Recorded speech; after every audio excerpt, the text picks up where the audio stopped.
Bon, donc je vais entamer la dernière partie. Bon, je vais de la traiter à l'instant, donc c'est pas un problème. Bon, il faut que je trouve l'énoncé, bien sûr. Oui, l'énoncé, je l'ai effacé. Je l'ai effacé, je m'excuse. Bon, l'énoncé, maintenant, il faut inscrire. Faut mettre, trouver. Donc, on a une ellipse, hein. On a une ellipse E.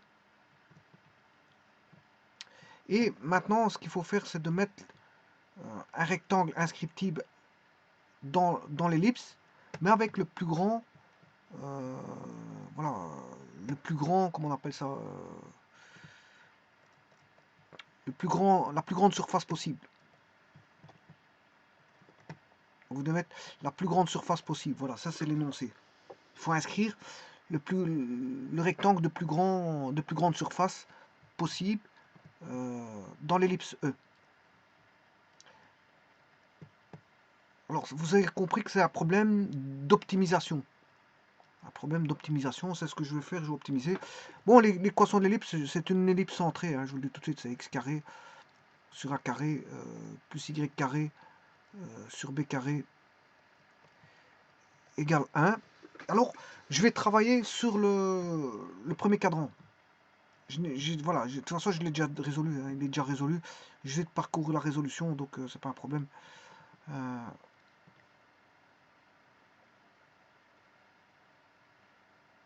Je vais m'intéresser à cette partie-là du cadran, ce qui veut dire que bon, on aura ici un point M qui est alpha, bêta. Bien sûr, ici vous avez A 0, là on a le B0. Ce qui veut dire que là, le B il est positif, puisque je travaille au premier cadran. Hein. Voilà, je travaille dans le premier cadran. Dans le premier cadran, le A il est positif et le B est positif, il n'y a pas de problème là-dessus. Et alors bon, qu'est-ce que je fais? La première des choses, bon, je vous dis que quel que soit M de coordonnées alpha, bêta, alpha positif, je vais vous le dire pourquoi. Hein. Parce que je travaille au premier cadran. Je travaille au premier cadran. Donc, le alpha ici, le point M, le alpha est positif et bêta est positif parce qu'on est au premier cadran. Je viens de vous le dire. Pourquoi je travaille au premier cadran? Parce que le B il va varier. Hein. Le B il est une fois positif, là-bas il sera négatif. Hein. Le A il sera négatif là-bas. C'est pour ça que bon, je décortique le problème parce que pour éviter d'avoir des A, B voilà, qui vont prendre une fois une allure positive, une fois une allure négative. Je travaille dans cette partie-là, donc ce qui veut dire que je vais chercher l'air ici. L'air ici, puis je fais x4.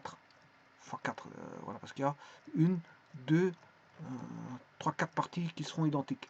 Voilà. Comme ça, vous êtes au courant.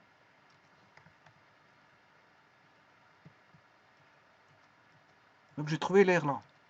Je vais maximiser cet air là. Alors, la première des choses à faire, comme je vous ai dit, bon, il faut remplacer alpha et bêta dans l'équation. Alpha étant positif, bêta positif. Et on retire de l'équation, bien sûr, bêta carré est égal à 1 moins alpha carré, 1 moins alpha carré sur a carré. Voilà. Alors maintenant, vous allez me dire, ouais, mais bon, il faut un plus ou moins. Ben non, je viens de vous dire que le bêta, il était positif dans le premier cadran. Donc, j'ai pas besoin de mettre de moins. Hein.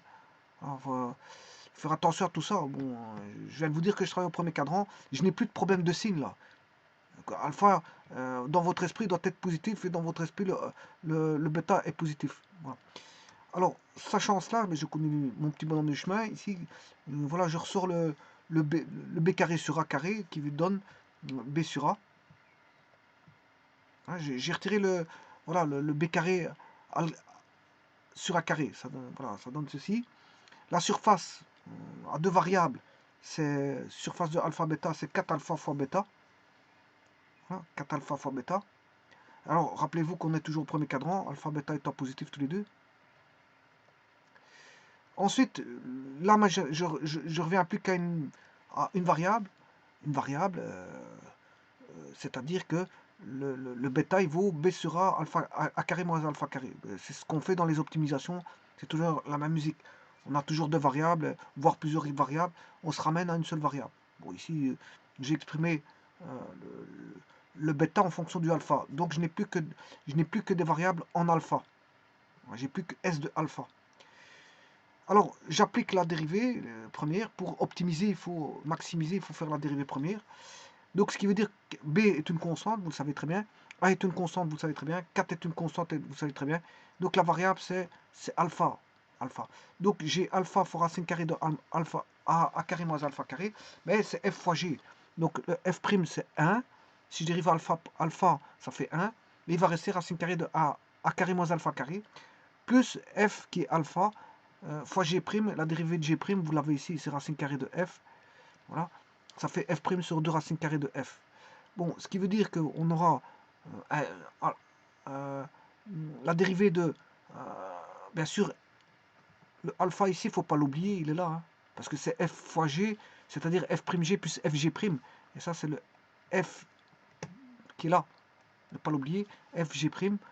Donc, c'est fait alpha fois... alors là, vous devez multiplier par la dérivée de la racine carrée que j'ai mis ici, là, voilà, qui est racine carrée de f, c'est f' sur 2 racine carrée de f. Voilà, et f' c'est racine carrée de moins alpha carré, ce qui fait moins 2 alpha. Moins 2 alpha. Et racine carrée de f, c'est racine carrée de a moins alpha carré. Alors les deux, ils se simplifient. Attention à ce moins-là, le moins il est ici, et voilà. Et on a alpha carré, parce que c'est alpha fois alpha, qui donne alpha carré. En mettant 1 moins, ça fait moins alpha carré sur racine carrée de a moins alpha carré. Une fois racine carrée de alpha carré, ben c'est racine carrée de a moins alpha carré. Et bien sûr, ne pas oublier votre constante qui est 4 fois b sur a. Et ça, c'est la dérivée par rapport à s, par rapport à la variable, on a dérivé par rapport à la variable alpha. Et 4b sur a est une constante. Je remets tout au même dénominateur, donc là, je vais multiplier par racine carrée de a carré moins alpha carré par racine carrée de a moins alpha carré, ce qui va donner a carré moins alpha carré. Mais comme on a moins alpha carré, on aura a carré moins alpha carré moins alpha carré, ce qui va donner a carré moins 2 alpha carré. Et ça, c'est l'étape suivante. Voilà. On a a carré moins 2 alpha carré, le tout sur a carré moins alpha carré. Et bien sûr, j'annule pour avoir optimisé. Je trouve que, bon, a carré égale moins 2 alpha carré doit s'annuler. C'est-à-dire que a carré égale 2 alpha carré. Ça veut dire que 2 alpha carré, moins 2 alpha carré égale moins a carré, 2 alpha carré égale a carré, donc alpha carré égale a carré sur 2. Ce qui veut dire qu'alpha vaut plus ou moins racine carrée. Et alors bon, le alpha ici il est positif, hein, parce que je travaille au premier cadran.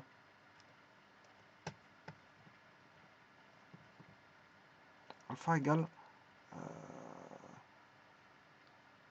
racine carrée de a carré, ça fait a étant positif, sur racine de 2, et sur racine de 2, ça fait, si je retire la racine au dénominateur, ça fait racine de 2 sur 2. Voilà, alpha vaut racine de 2 sur 2. Alors, je mets ça dans un tableau, on s'en fout de ce qui se passe là-bas, je vous le dis tout de suite, parce que je travaille au premier cadran.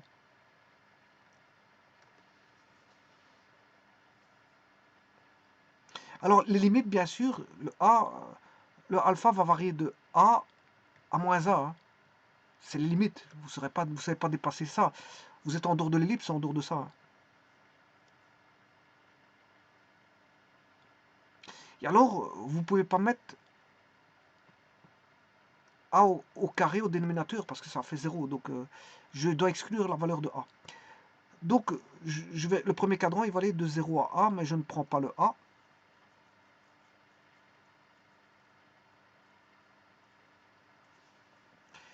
Alors, donc, le alpha, il est compris entre moins a et a, mais moi, j'ai étudié entre 0 et a. Donc, ce qui veut dire que je ne vais pas étudier cette partie gauche-là, elle ne m'intéresse pas. Je l'enlève et je commence mon étude en 0. Alors, la fonction ici, S',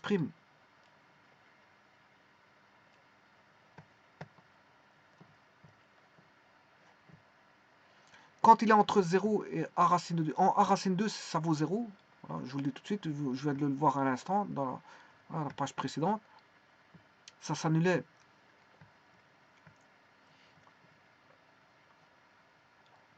en A racine 2 sur 2.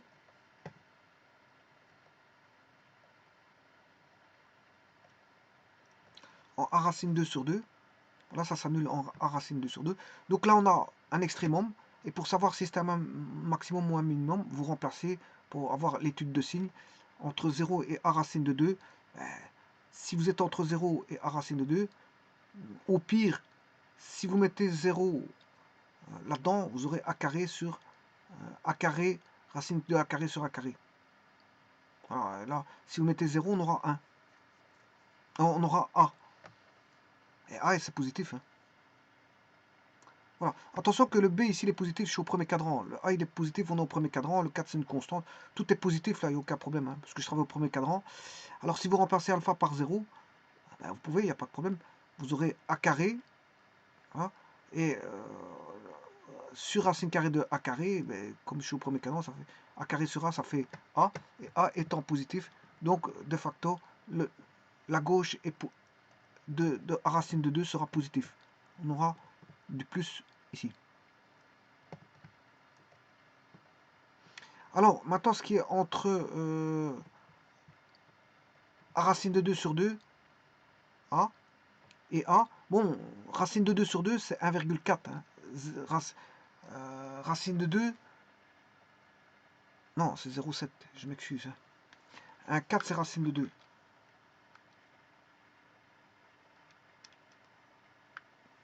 Un 4, c'est racine de 2, si je divise par 2, ça fait 0,7. 0,7. Donc si je vais chercher un nombre au-dessus de 0,7, je vais prendre par exemple, je sais pas moi, 0,7, je vais prendre 1, 1, voilà, 1. Mais alors je vais mettre 1, je vais mettre A. Je vais mettre A. Normalement on ne peut pas mettre A parce qu'au dénominateur on ne peut pas. Mais bon, alors si je ne mets pas 0,7, je vais bien mettre un autre nombre. Je vais mettre 0,75 alors. 0,7, 0,75. Alors là il faut calculer. Parce que j'aurai...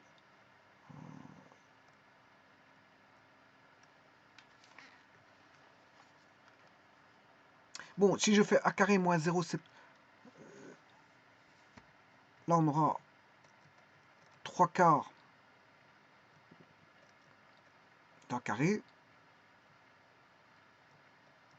Bon, ceci c'est toujours positif, la racine carrée est toujours positive. Bon, c'est pas la racine, c'est pas le dénominateur qui importe. Hein. Le dénominateur il est toujours positif, hein, justement. Vous travaillez dans un domaine où la racine carrée doit être positive. Donc bon, c'est pas à ce niveau-là que ça se fait. C'est au niveau du numérateur. C'est ça qui va donner le signe, c'est le numérateur, parce que le dénominateur est toujours positif. Bon, alors on va regarder pour 2 fois 3 quarts, ce qui fait 9 16e de A carré. Alors, ce qui fait 9 huitièmes. A carré moins 9 huitièmes de A carré. Et là, on est au-dessus de 1. Parce que A carré, ça fait 1. Là, on est au-dessus de moins. Voilà, de 1 en valeur absolue. 9 huitièmes, c'est 8 huitièmes, ça fait 1. Donc, on est au-dessus de 1. Donc, le nombre là sera négatif. Donc, on est négatif ici.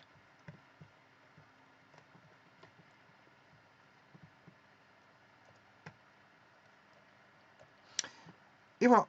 Donc, on a ça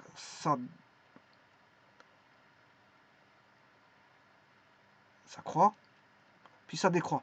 Donc on a un maximum ici. On a un maximum.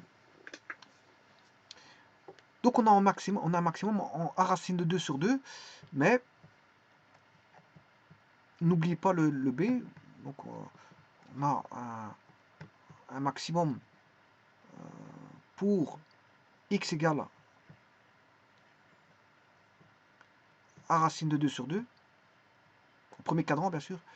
X égale A racine de 2 sur 2. On a un maximum.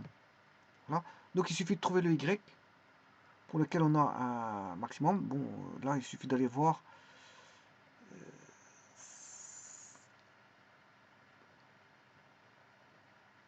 L'air vaudra 4 alpha bêta, hein. Ça vous le savez très bien. Mais moi je vais le travailler sur un cadran.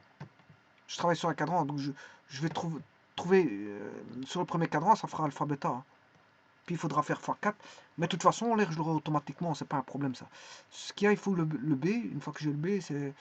Et le B c'est B sur A Voilà, c'est B sur A, enfin le bêta, il me faut le bêta. Et le bêta, c'est B sur A, racine carrée de A carré moins alpha carré. Or, alpha, je vais de le trouver, c'est A carré fois 2 quart.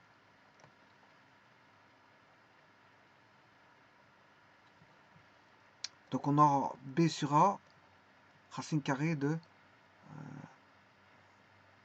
1 moins 1 demi, ce qui fait 1 demi. On aura A carré sur 2, ce qui veut dire qu'on aura B sur A sur racine de 2, ce qui fait racine de 2 sur 2, B.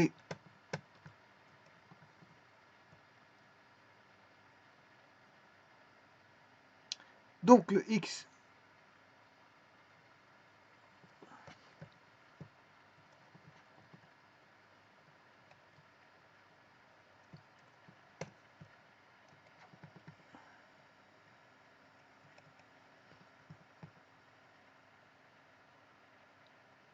et maintenant, que vaudra l'air racine de 2, ça fait 2, 2 quarts. Donc l'air vaudra 4 fois A fois B, tout sur 4. 2 fois 2, ça fait 4. Racine 2 fois racine 2, ça fait 2 quarts. Donc, ce qui fait 2 AB. L'air vaudra 2 AB. La surface vaudra 2 AB. Bon, on va vérifier tout ça, hein, si c'est bon, hein. Bon, je vais aller sur GeoGebra. Bon, j'ai déjà placé deux curseurs. Voilà, les curseurs sont placés. A, B, x carré plus y carré sur a carré b carré, ils sont mis les curseurs, bon, ils sont là, vous pouvez les constater. Hein. Je peux changer le curseur.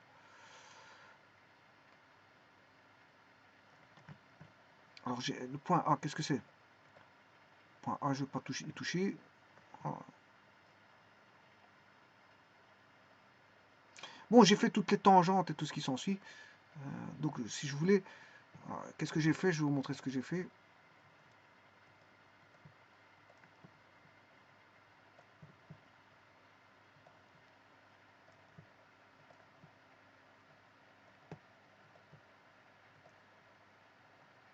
C'est les étapes pour construire le rectangle. Hein.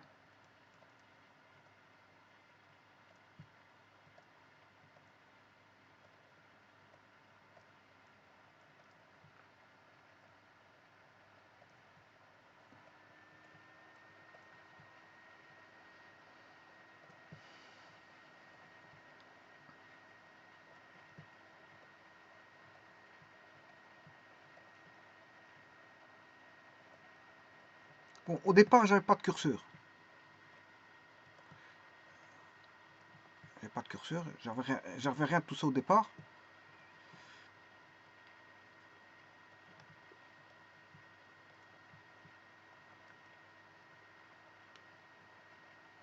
J'avais pas de curseur au départ.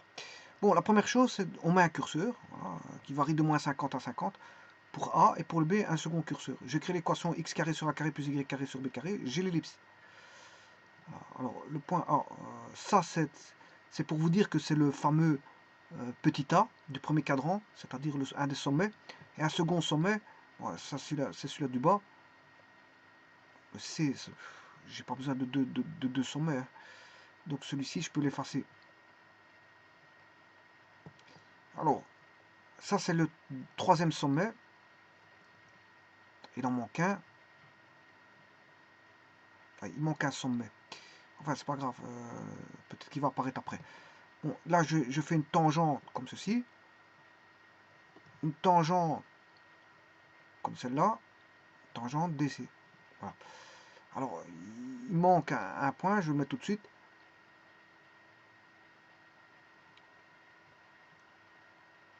Je vais chercher une tangente.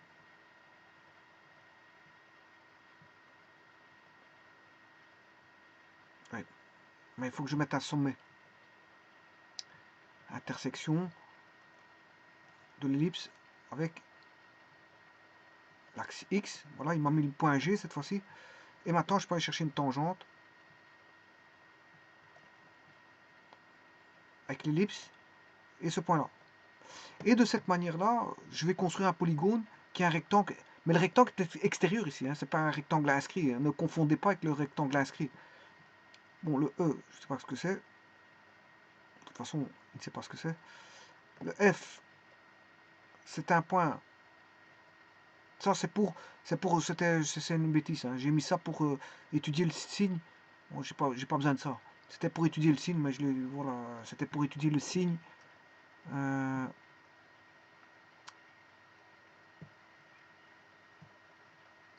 De la dérivée. Voilà, j'avais créé la fonction, cette fonction-là, là, je l'avais mis, et je regardais comment elle variait. Ben, j'ai pas besoin de ça parce que bon, voilà, j'ai fait l'étude ici, donc il n'y a pas de problème.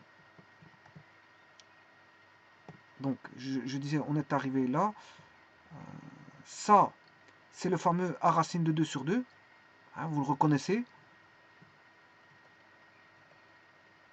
Ouais, c'est a racine de 2 sur 2, voilà, c'est ça. C'est là où là, on aura le maximum. Hein.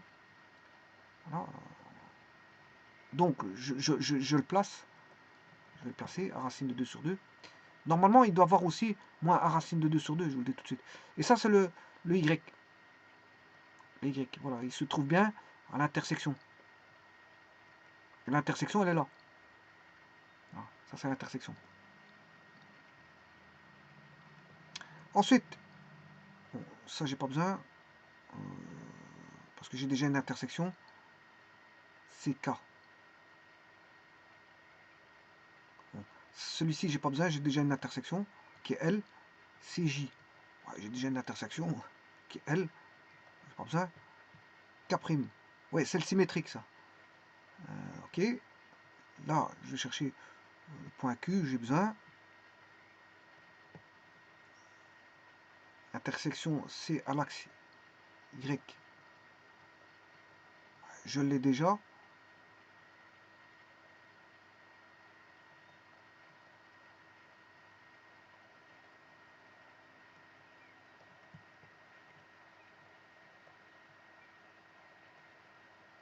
Bon, ben, je vais aller chercher toutes les intersections parce que je ne les ai pas. Avec un seul point, vous voyez, c'est pour ça que j'ai étudié le premier cadran. Une fois que vous avez étudié le premier cadran, tous les autres points, vous faites des symétries. Hein. Alors, je vais mettre ces points-là. J'ai une intersection. Bon, je ne sais pas ce qu'il m'a fait comme bêtise.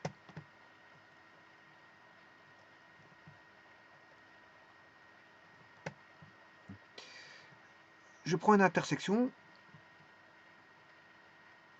qui est ça et ça. Voilà. L'intersection entre ça et ça. Et là, je peux tracer, bien sûr, une droite, si vous voulez. Et ça, maintenant, j'ai le polygone. Ça, c'est le...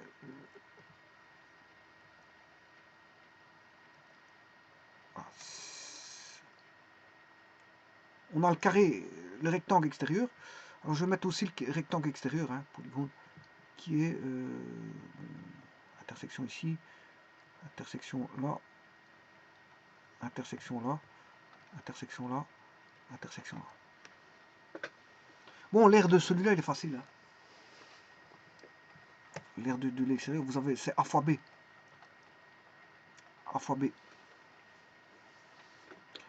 Alors, non, je m'excuse, je m'excuse, c'est A plus A, ça fait 2A, c'est 2A fois 2B, ce qui fait 2 fois 2, 4, c'est 4AB, c'est 4AB. L'air là fait 4AB. L'air là fait 4AB. Alors, je vais mettre juste des couleurs pour faire des distinguos. Cet air là, je vais le mettre.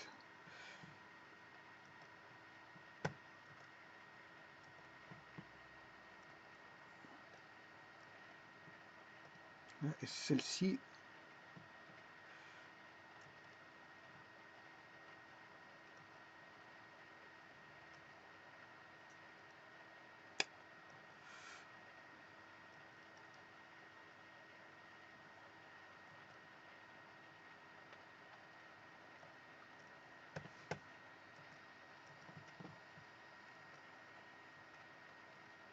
Q1, Q2.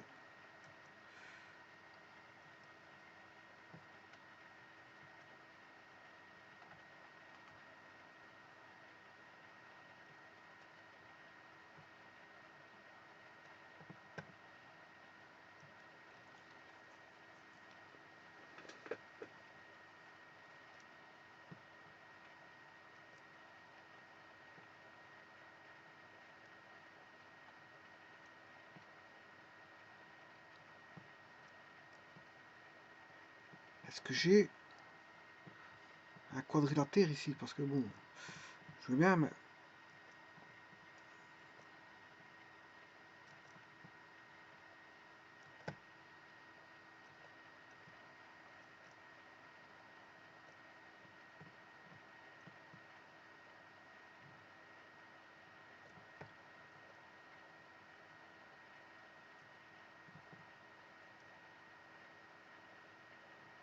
Je préfère ça comme ça.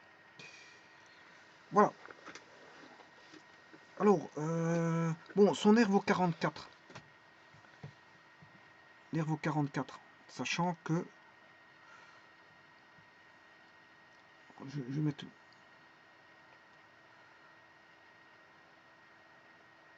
Je prends des valeurs faciles. 8.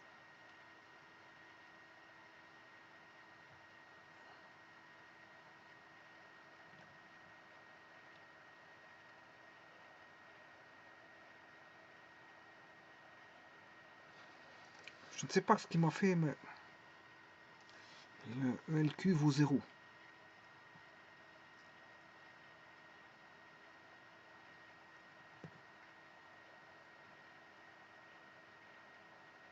Je ne sais pas ce qu'il m'a fait. Il m'a enlevé quasiment quelques points. Bon.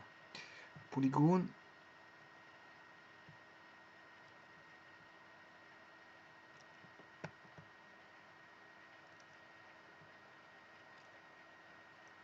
Là, j'ai bien mon polygone. Alors, l'air fait...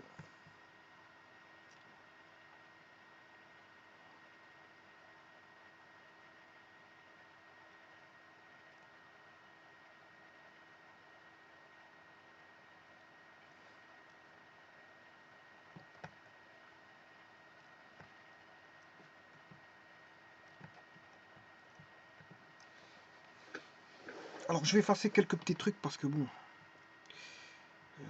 fichier d'objet...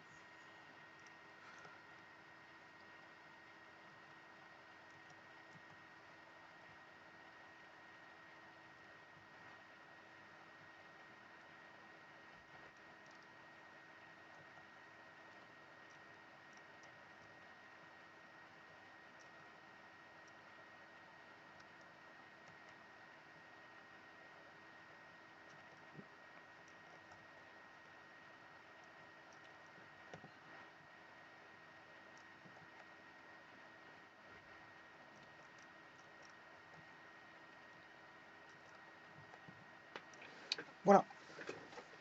Alors,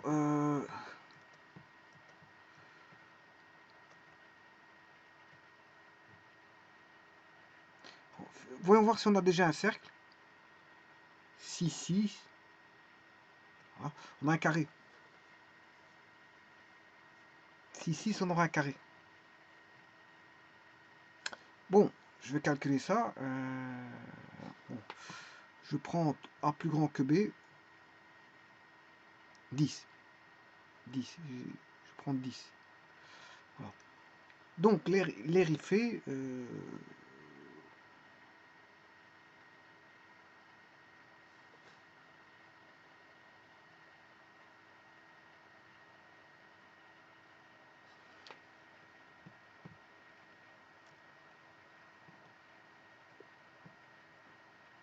120. 120. Bon, je vais contrôler tout de suite. 2 fois AB.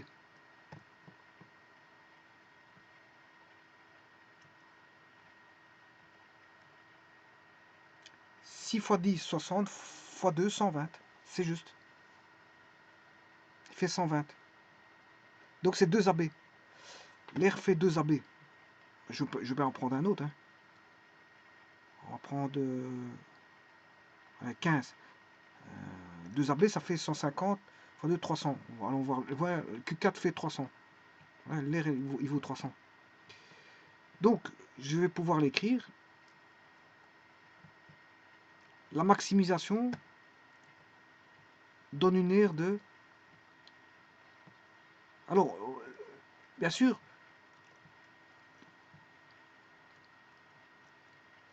l'ellipse, c'est pi AB, hein, comme surface.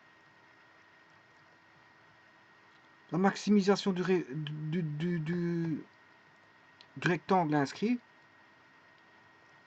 Alors, comment qu'on sait c'est pi AB? C'est pi r carré. Voilà, mais comme, voilà, c'est pi r fois r pour un cercle. Voilà. Mais comme on a un petit rayon et un grand rayon, c'est pi AB. Bon, c'est simple pour le savoir pour l'ellipse. Alors, ça c'est pour S de E. S du rectangle inscrit, ben, je viens de le voir, c'est 2 AB. La surface du rectangle extérieur, je vais le chercher tout de suite. Il ne reste plus que ça. Puis la vidéo est terminée. Mais je ferai une petite animation en finalité. Bon. Voilà. Alors, le rectangle. « 10 et 7. « 10 et 7. Ce qui fait 10 fois 7. 10 fois 7, on a le premier cadran.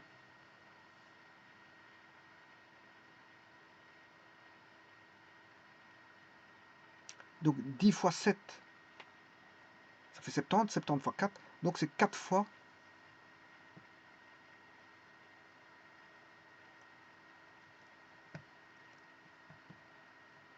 4 fois B. Bon, je vais vite le voir, allez voir, sur le GeoGebra. Donc c'est le polygone JKFM.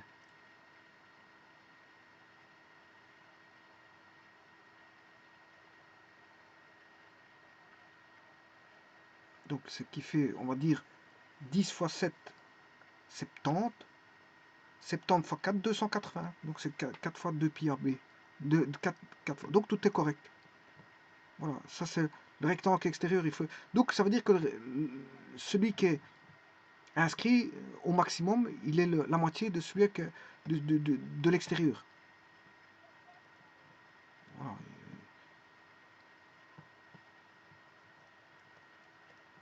Et bon, maintenant comme la vidéo est terminée, donc ça c'est l'inscrit. Hein. 2AB c'est l'inscrit. C'est l'inscrit, c'est le maximum. Inscrit max. C'est l'inscrit max. Maximum. C'est l'optimisé, bon, il vaut la moitié de S R extérieur. Maintenant que tout est terminé, bon, je vais faire une petite animation en mettant bien sûr les curseurs en marche. Regardez ce que ça donne. Bon, j'étais un peu trop loin. Je vais changer ça.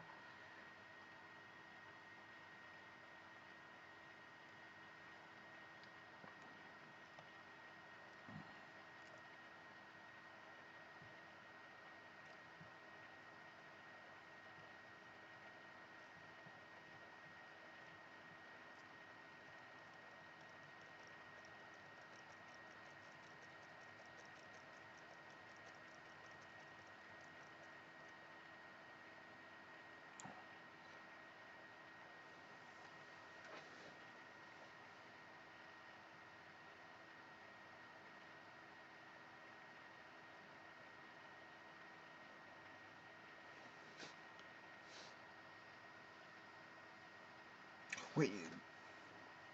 Attention qu'ici, bon, ils ont les mêmes valeurs. Hein. Je vais les décaler un petit peu. Parce que ça donne un, voilà, un carré. Bon, si ça donnait un carré, oui, j'ai oublié de vous dire. Si on a un carré, si on a un cercle, Si on a un cercle, on a S égale pi r carré.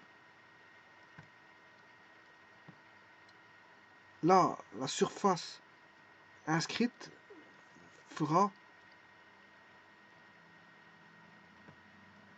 2r carré. La surface inscrite maximum. La surface du rectangle extérieur vaudra 4r carré. Là, on peut conjecturer au cercle. Hein. On peut conjecturer au cercle. Ça, c'est le rectangle inscrit. Hein. Rectangle inscrit maximum. Je l'ai mal écrit. Il faut que j'écrive ça correctement.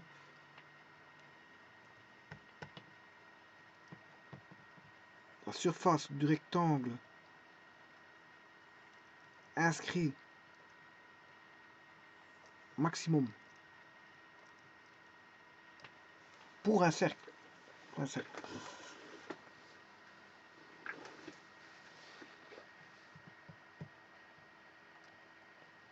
Bon, et alors ici, je vous ai dit qu'on avait un carré parce qu'en fait, je vais modifier ceci.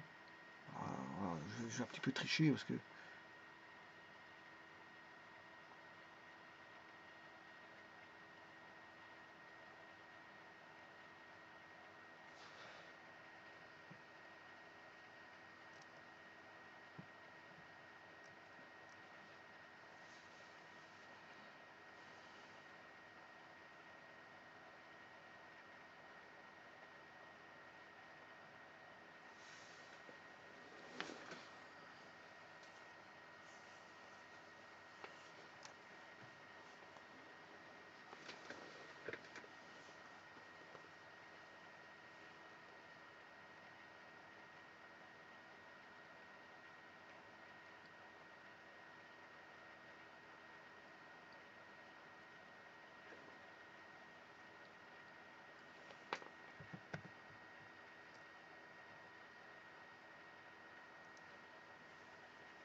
ça, donc c'est le plus grand rectangle inscriptible hein, que vous pouvez mettre dans l'ellipse. Et s'il s'agit d'un cercle, vous avez un carré.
Je vous remercie.